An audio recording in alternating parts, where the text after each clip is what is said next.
ನಮಸ್ಕಾರ ವೀಕ್ಷಕರೇ. ಮಕ್ಕಳ ಕ್ಯಾನ್ಸರ್ ಅವೇರ್ನೆಸ್ ಮಾಸದಲ್ಲಿ ನಮ್ಮ ಜೊತೆ doctor Karthik, radiation oncologist at Shri Shankara cancer hospital ಅವರಿದ್ದಾರೆ. ಅವರೊಂದಿಗೆ ಇವತ್ತು ನಾವು ರೇಡಿಯೇಷನ್ ಆಂಕಾಲಜಿ, ಮಕ್ಕಳಲ್ಲಿ ಹೇಗೆ ರೇಡಿಯೋಥೆರಪಿ ಅಥವಾ ರೇಡಿಯೇಷನ್ ಆಂಕಾಲಜಿನ ಉಪಯೋಗಿಸಿ ನಾವು ಟ್ರೀಟ್ಮೆಂಟ್ ಕೊಡ್ತೀವಿ ಅನ್ನೋದ್ರ ಬಗ್ಗೆ ಡಿಸ್ಕಸ್ ಮಾಡೋಣ. ನಮಸ್ಕಾರ ಡಾಕ್ಟರ್ ಸರ್. ನಮಸ್ಕಾರ ಡಾಕ್ಟರ್ ಆನಂದ್, ಧನ್ಯವಾದ. ಸೊ ಫಸ್ಟ್ ಕ್ವೆಶ್ಚನ್ ಅಂದರೆ, ರೇಡಿಯೋಥೆರಪಿ ಅಂದರೆ ಏನು, ಕ್ಯಾನ್ಸರಲ್ಲಿ ಹೇಗೆ ಉಪಯೋಗ ಆಗುತ್ತೆ, ಅದನ್ನು ಹೇಗೆ ಡೆಲಿವರಿ ಮಾಡ್ತೀವಿ, ಅದು ಸ್ವಲ್ಪ ತಿಳಿಸ್ಕೊಡ್ತೀರಾ? ಸೊ ರೇಡಿಯೇಷನ್ನು ಮಕ್ಕಳಲ್ಲೂ ಕೂಡ ನಾವು ಕ್ಯಾನ್ಸರ್ ಆದಾಗ ನಾವು ರೇಡಿಯೇಷನ್ ಕೊಡಬೇಕಾಗಿ ಬರುತ್ತೆ. ಕೆಲವು ಕಾಮನ್ ಕ್ಯಾನ್ಸರ್ಸ್ ಇರುತ್ತೆ, ಬ್ರೈನ್ ಟ್ಯೂಮರ್ಸ್ ಅಂತ ಹೇಳ್ತೀವಿ. ಇನ್ನು ಕೆಲವು ರ್ಯಾಪ್ಡೋಮಯೋಸಾರ್ಕೋಮಾ, ಇವಿಂಗ್ ಸಾರ್ಕೋಮಾ ಅಂತ ಕೆಲವು ಕ್ಯಾನ್ಸರ್ಗಳಲ್ಲಿ ರೇಡಿಯೇಷನ್ ಕೊಡಬೇಕಾಗಿ ಬರುತ್ತೆ. ರೇಡಿಯೇಷನ್ ಅಂದರೆ ಅದು ಎಕ್ಸ್ರೇ ಟ್ರೀಟ್ಮೆಂಟು. ಅದು ಹೇಗೆ ಮಾಡ್ತೀವಿ ಅಂದರೆ, ಒಂದು ಮಿಷಿನ್ ಇರುತ್ತೆ, ಅದ್ರ ಮಿಷಿನ್ ಹೆಸರು ಲೀನಿಯರ್ ಆಕ್ಸಿಲರೇಟರ್ ಅಂತ. ಅದ್ರ ಮೂಲಕ ನಾವು ಎಕ್ಸ್ರೇನ ಕ್ಯಾನ್ಸರ್ ಗಡ್ಡೆ ಯಾವ ಭಾಗದಲ್ಲಿದೆಯೋ ಅಲ್ಲಿಗೆ ಮಾತ್ರ ನಾವು ಫೋಕಸ್ ಮಾಡಿ ರೇಡಿಯೇಷನನ್ನು ಕೊಡ್ತೀವಿ. ಈ ರೇಡಿಯೇಷನ್ ಏನು ಮಾಡುತ್ತೆ ಅಂದರೆ, ಕ್ಯಾನ್ಸರ್ ಸೆಲ್ ಒಳಗಡೆ ಇರೋ DNA ಅದು ಸಾಯಿಸುತ್ತೆ. ಆ DNA ಸಾಯಿಸಿದಾಗ ಕ್ಯಾನ್ಸರಿಗೆ ಮತ್ತೆ ಬೆಳ್ಕೊಳ್ಳೋ ಸಾಧ್ಯತೆ ಇರೋದಿಲ್ಲ. ಅದರಿಂದ ಆ ಗಡ್ಡೆ ಕರಗತ್ತೆ ಮತ್ತು ಕ್ಯೂರ್ ಅಚೀವ್ ಆಗುತ್ತೆ. ಸೊ ಈ ರೇಡಿಯೇಷನ್ ಕೊಡಬೇಕಾದ್ರೆ ನಾವು ತುಂಬ ಕೇರ್ಫುಲ್ಲಾಗಿ ಕೊಡಬೇಕು, ಯಾಕಂದರೆ ಇದರಲ್ಲಿ ಕೆಲವು ಸೈಡ್ ಎಫೆಕ್ಟ್ಸ್ ಆಗೋ ಸಾಧ್ಯತೆ ಇರುತ್ತೆ. ಈಗ ನಾವು ಪೀಡಿಯಾಟ್ರಿಕ್ ಕ್ಯಾನ್ಸರ್ ಅಂದಾಗ 1 ವರ್ಷದ ಕೆಳಗಡೆ ಮಗುನೂ ಇರ್ಬೋದು, 18 ವರ್ಷದ ಹುಡುಗನೂ ಇರ್ಬೋದು. ಸೊ ಇದು ಒಂದು ಸ್ಪೆಕ್ಟ್ರಮ್ ಅಂತ ಹೇಳ್ತೀವಿ. ಅಂದರೆ ಸಣ್ಣ ಮಕ್ಳಿಗೂ ಇರುತ್ತೆ, ದೊಡ್ಡ ಹುಡುಗರು, ಏಜು ಅಡೋಲೆಸೆಂಟ್, ಟೀನೇಜು, ಈ ವಯಸ್ಸದವ್ರಿಗೂ ಇರುತ್ತೆ. ಸೊ ಎಲ್ಲ ಮಕ್ಕಳೂ ನಾವು ಒಂದೇ ಥರ ಟ್ರೀಟ್ಮೆಂಟ್ ಮಾಡೋಕ್ಕಾಗಲ್ಲ. ಸೊ ಅದಕ್ಕೆ ನಾವು ಕೆಲವು ಪ್ರಿಕಾಷನ್ಸ್ ತೊಗೋಬೇಕಾಗತ್ತೆ. ತುಂಬ ಸಣ್ಣ ಮಕ್ಕಳಲ್ಲಿ ನಾವು ಕೇರ್ಫುಲ್ಲಾಗಿ ರೇಡಿಯೇಷನ್ ಕೊಡಬೇಕಾಗತ್ತೆ, ಯಾಕಂದರೆ ಅದು ಬೆಳವಣಿಗೆನ ಅಫೆಕ್ಟ್ ಮಾಡಬಾರ್ದು. ಈಗ ಒಂದು ಮಗುನ ನಮ್ಮ ಉದ್ದೇಶ ಏನು ಅಂದರೆ, ಕ್ಯಾನ್ಸರ್ ಕ್ಯೂರ್ ಮಾಡೋದು ಮಾತ್ರ ಅಲ್ಲದೆ ಆ ಮಗು ಬೆಳವಣಿಗೆನೂ ಕೂಡ ನಾರ್ಮಲ್ ಆಗಿರಬೇಕು. ಅದೂ ಕೂಡ ಸ್ಕೂಲ್ಗೆ ಹೋಗಬೇಕು, ಓದಬೇಕು, ಬೇರೆ ಮಕ್ಕಳ ಥರ ಆಟ ಆಡಬೇಕು. ನಾರ್ಮಲಾಗಿ ಎಷ್ಟು ಆದಷ್ಟು ಸಾಧ್ಯವಾಗಿ ನಾವು ಆ ಮಗುನ ಕೂಡ ನಾವು ನಾರ್ಮಲಾಗೆ ಬೆಳೆಯೋ ಥರ ನಾವು ನೋಡ್ಕೋಬೇಕು. ಸೊ ಇದಕ್ಕೆ ನಾವು ಏನು ಮಾಡ್ತೀವಿ ಅಂದರೆ, ಮಾಡರ್ನ್ ಟೆಕ್ನಾಲಜಿ ಮೂಲಕ IMRT, ರ್ಯಾಪಿಡ್ ಆರ್ಕ್, IGRT ಥರ ಟೆಕ್ನಾಲಜಿಗಳು ಉಪಯೋಗಿಸಿ ರೇಡಿಯೇಷನ್ನ ಆದಷ್ಟು ನಾವು ಮ್ಯಾಕ್ಸಿಮಮ್ ಕ್ಯಾನ್ಸರ್ಗೆ ಡೋಸ್ ಕೊಟ್ಟು ಅಕ್ಕಪಕ್ಕ ಇರೋ ನಾರ್ಮಲ್ ಆರ್ಗನ್ಸ್ಗೆ ರೇಡಿಯೇಷನ್ ಹೋಗ್ದೇನೆ ನೋಡ್ಕೊತೀವಿ. ಇದರಲ್ಲೂ ಕೂಡ ಮಾಡರ್ನ್ ಟೆಕ್ನಾಲಜಿ ಪ್ರೋಟಾನ್ ಅಂತಲೂ ಕೂಡ ಬಂದಿದೆ. ಅದು ಇಂಡಿಯಾದಲ್ಲಿ 2 ಕಡೆ ಈಗ ಸದ್ಯಕ್ಕೆ ಅವೈಲಬಲ್ ಇದೆ. ಅದ್ರ ಮೂಲಕ ಕೂಡ ನೀವು ರೇಡಿಯೇಷನ್ನ ಹೆಚ್ಚಿಗೆ ಕ್ಯಾನ್ಸರ್ ಮಾತ್ರ ಕೊಟ್ಟು ಅಕ್ಕಪಕ್ಕ ಇರೋ ಆರ್ಗನ್ಸಿಗೆ ನಾವು ರೇಡಿಯೇಷನ್ ಹೋಗದೆ ನೋಡ್ಕೋಬೋದು. ಇದರಿಂದ ನಾವು ಏನು ಅಚೀವ್ ಮಾಡ್ತೀವಿ ಅಂದರೆ, ವೆರಿ ಹೈ ಡೋಸ್ ಕ್ಯಾನ್ಸರ್ಗೆ ಮಾತ್ರ ಕೊಟ್ಟು ಅಕ್ಕಪಕ್ಕ ಇರೋ ಆರ್ಗನ್ಸ್ನ ಪ್ರೊಟೆಕ್ಟ್ ಮಾಡಿದಾಗ ಮಗು ದೊಡ್ಡದಾಗ್ತಾ ಹೋಗಬೇಕಾದ್ರೆ ಏನೂ ಅಫೆಕ್ಟ್ ಆಗೋದಿಲ್ಲ. ಸೊ ಈ ಮೂಲಕ ನಾವು ಕ್ಯಾನ್ಸರ್ ಕ್ಯೂರ್ನ ಕೂಡ ಅಚೀವ್ ಮಾಡ್ತೀವಿ, ಮತ್ತು ಗ್ರೋತನ್ನು ಕೂಡ ನಾರ್ಮಲಾಗಿ ಗ್ರೋ ಆಗೋ ಥರ ನೋಡ್ಕೊತೀವಿ. ಕ್ಯಾನ್ಸರ್ನ ಟ್ರೀಟ್ಮೆಂಟಲ್ಲಿ ನಾವು ಕೀಮೋಥೆರಪಿ ಅನ್ನೋ ಮೆಡಿಸಿನ್ಗಳನ್ನು ಯೂಸ್ ಮಾಡ್ತೀವಿ, ರೇಡಿಯೋಥೆರಪಿ ಅನ್ನೋ ಟೆಕ್ನಾಲಜಿನ ಯೂಸ್ ಮಾಡ್ತೀವಿ, ಸರ್ಜರಿನ ಯೂಸ್ ಮಾಡ್ತೀವಿ. ಸೊ ಈ 3 ವಿಧದ ಟ್ರೀಟ್ಮೆಂಟನ್ನು ಸರಿಯಾದ ಸಮಯದಲ್ಲಿ, ಸರಿಯಾದ ವಿಧದಲ್ಲಿ ನಾವು ಮಕ್ಕಳಿಗೆ ಅದನ್ನು ಡೆಲಿವರಿ ಮಾಡಿ ಕೊಟ್ಟರೆ, ಅದನ್ನು ಸರಿಯಾಗಿ ಟ್ರೀಟ್ಮೆಂಟ್ ಕೊಟ್ಟರೆ ಬಹಳಷ್ಟು ಮಕ್ಕಳು, ಅಂದರೆ 100ರಲ್ಲಿ 80ಕ್ಕಿಂತ ಹೆಚ್ಚು ಮಕ್ಕಳು ಸರಿಯಾಗಿ ಗುಣ ಆಗಿ ಅವರ ನಾರ್ಮಲ್ ಲೈಫ್ನ ಲೀಡ್ ಮಾಡಬಹುದಾಗಿದೆ. ಈ ಎಲ್ಲ facilities Shri Shankara cancer hospital ಮತ್ತು ರಿಸರ್ಚ್ ಸೆಂಟರ್ ಆದ ಬೆಂಗಳೂರಿನಲ್ಲಿ ಇಲ್ಲಿ ಅವೈಲಬಿಲಿಟಿ ಇದೆ. Thank you. ಇನ್ನೊಂದು ಸಾಮಾನ್ಯ ಕ್ವಶನ್ ಅಂದರೆ, ಸರ್, ರೇಡಿಯೋಥೆರಪಿ ಮಕ್ಕಳಲ್ಲಿ ಡೆಲಿವರಿ ಮಾಡೋದಕ್ಕೆ, ರೇಡಿಯೇಷನ್ ಕೊಡೋದಕ್ಕೆ ಅದು ವಯಸ್ಕರಿಗೆ ಕೊಟ್ಟು ಅಷ್ಟೇ ಸುಲಭನಾ ಅಥವಾ ಕಷ್ಟ ಇರುತ್ತಾ?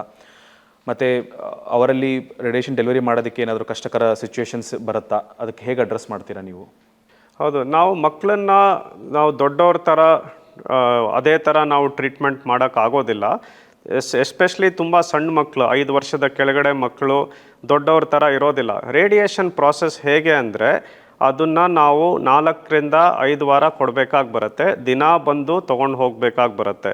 ಸೊ ನಾನಿಲ್ಲಿ ಹೇಳೋಕ್ಕೆ ಇಷ್ಟಪಡ್ತೀನಿ ಏನು ಅಂದರೆ, ರೇಡಿಯೇಷನ್ ಅಂದಾಗ ತಂದೆ ತಾಯಿಗೆ ಹೆದರೋ ಅವಶ್ಯಕತೆ ಇಲ್ಲ. ಅದರಿಂದ ಯಾವ ಥರದ್ದು ನೋವು ಆಗೋದಿಲ್ಲ ಮಗುಗೆ. ತುಂಬ ತಂದೆ ತಾಯಿ ಕೇಳ್ತಾರೆ, ನೋವು ಆಗತ್ತಾ, ಸುಸ್ತಾಗತ್ತಾ ಮಗುಗೆ, ಏನೇನು ತೊಂದರೆ ಆಗತ್ತೆ ಅಂತ.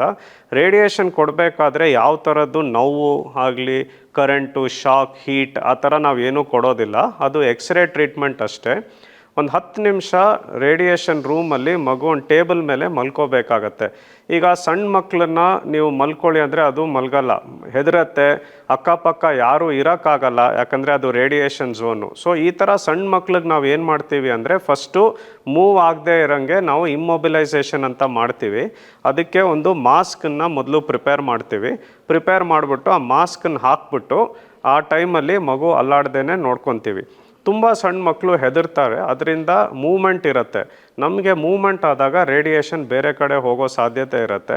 ಸೊ ಆ ಮೂಮೆಂಟ್ ಆಗದೇ ಇರಲಿ ಅಂತ ನಾವು ಮದ್ದು ಕೊಟ್ಟು, ಅಂದರೆ ಅನಸ್ತೀಶಿಯಾ ಅಥವಾ ಸೆಡೇಷನ್ ಕೊಟ್ಟು ನಿದ್ದೆ ಮಾಡಿಸ್ತೀವಿ.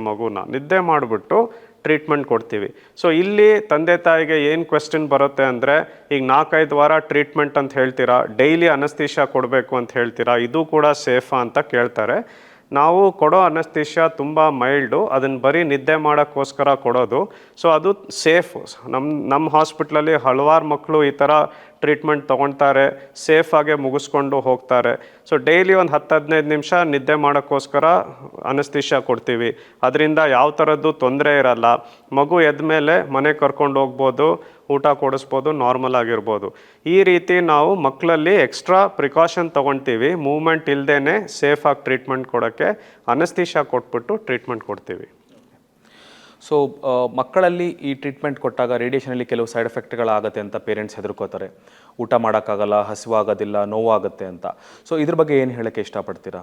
ಹೌದು. ಸೊ ಕೆಲವು ರೇಡಿಯೇಷನಲ್ಲಿ 2 ಥರದ ಸೈಡ್ ಎಫೆಕ್ಟ್ ಆಗುತ್ತೆ. ಒಂದು, ಟ್ರೀಟ್ಮೆಂಟ್ ಕೊಡಬೇಕಾದ್ರೆ ಆಗುವಂಥ side effect acute side effects ಅಂತ ಹೇಳ್ತೀವಿ. ಇದು ಹೇಗೆ ಅಂದರೆ, ಯಾವ ಜಾಗಕ್ಕೆ ನಾವು ರೇಡಿಯೇಷನ್ ಕೊಡ್ತೀವೋ ಸೈಡ್ ಎಫೆಕ್ಟ್ ಅದ್ರ ತಕ್ಕಂಗೆ ಕಾಣಿಸ್ಕೊಳ್ಳುತ್ತೆ. ಈಗ ಫಾರ್ ಎಕ್ಸಾಂಪಲ್ ನಾವು ಬ್ರೈನಿಗೆ ರೇಡಿಯೇಷನ್ ಕೊಟ್ಟಾಗ ಅಲ್ಲಿ ಸ್ವಲ್ಪ ಕೂದಲು ಉದುರ್ಬೋದು ಮತ್ತು ಚರ್ಮ ಕಪ್ಪಗಾಗ್ಬೋದು, ಇನ್ನೇನು ಸೈಡ್ ಎಫೆಕ್ಟ್ ಆಗೋದಿಲ್ಲ. ನಾವೀಗ ಕರಳಿಗೆ ರೇಡಿಯೇಷನ್ ಕೊಟ್ಟಾಗ ಅಲ್ಲಿ ಸ್ವಲ್ಪ ಬೇದಿ ಆಗ್ಬೋದು ಮಗುಗೆ. ಸೊ ಇದು ಅಕ್ಯೂಟ್ ಸೈಡ್ ಎಫೆಕ್ಟ್ಸ್ ಅನ್ನೋದು ರೇಡಿಯೇಷನ್ ಕೊಡೋ ಅಷ್ಟು ದಿನ ಇರುತ್ತೆ, ಮುಗಿದ ಮೇಲೆ ಒಂದು 2 ವಾರದಲ್ಲಿ ನಾರ್ಮಲ್ ಆಗಿಬಿಡುತ್ತೆ. ಸೊ ಭಯ ಪಡೋವಂಥದ್ದು ಏನೂ ಇಲ್ಲ.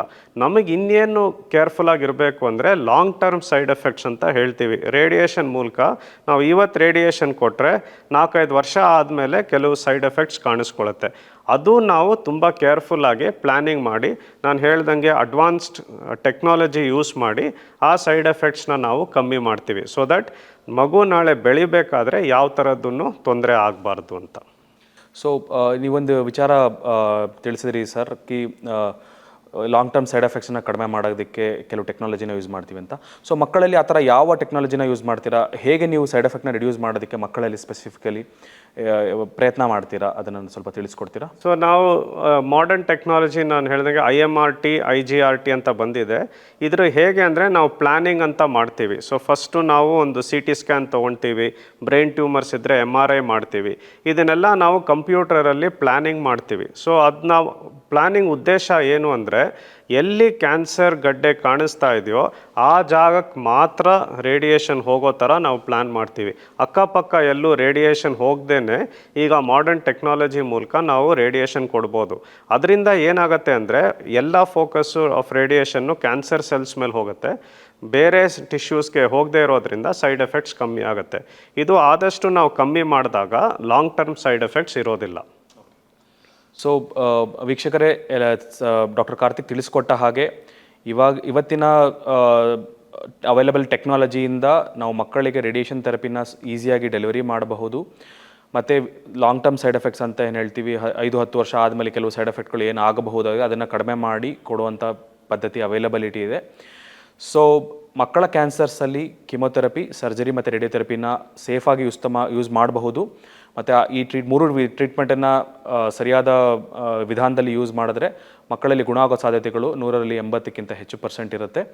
ಸೊ ಭಯಪಡೋ ಅವಶ್ಯಕತೆ ಇಲ್ಲ. Thank you. ಧನ್ಯವಾದ. ಧನ್ಯವಾದ.